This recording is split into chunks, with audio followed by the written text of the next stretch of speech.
perfectly inside each other with just the right amount of give. We can add a end cap with some rubber on the bottom, sticks nicely on the ground, and this $1 mini tripod fits perfectly inside. Now this is a pretty cheap build here, but we could just take some gaff tape and wrap it around the tripod.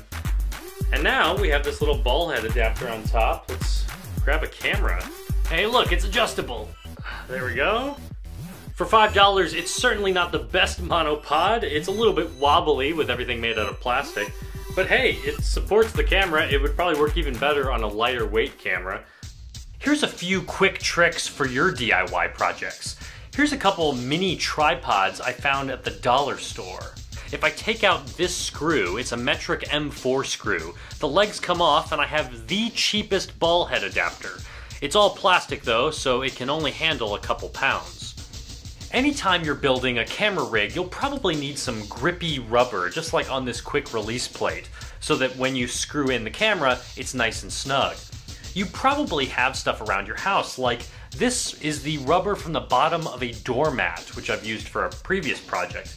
But if you know you're gonna need a lot, I picked up some rubber sheets on Amazon, so I can just cut out the shapes that I need. Usually I use a miter saw to cut PVC pipe, which is messy, but many of you suggested a PVC pipe cutter, so I started using one. I'm impressed how clean the cuts are, although sometimes they're slightly angled.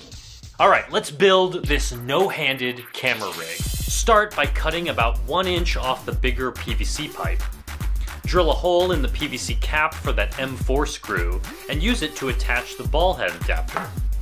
Finally, use a saw to slice a 1 inch gap into the bigger PVC pipe.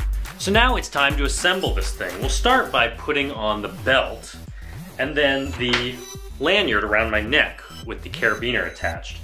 The small 1 inch piece of pipe is going to go on the smaller pipe, and that allows me to get the ball head on top. This whole thing will go inside the bigger pipe with the gap side down. We'll just slip this in. This whole thing can fit through the lanyard and slip onto the belt like this. So now we essentially have a mini adjustable monopod, which is locked onto my waist and onto my neck for hands-free operation. And it's quite stylish, right? So let's find out how well it works. The rig doesn't make my shot any more stable than usual, but my skinny arms aren't getting tired. It puts all the weight on my back, which makes this ideal for shooting long handheld interviews. So Griffin, tell me more about this rig. Because it frees up my hands, I can do things like light this shot myself. I can eat a snack while shooting. I can finally shoot my one-man puppet show! That's great! Of course, this rig also easily supports lightweight cameras like the GoPro, and this whole thing makes for a nice extendable wand, which has a lot of fun uses for a camera like this.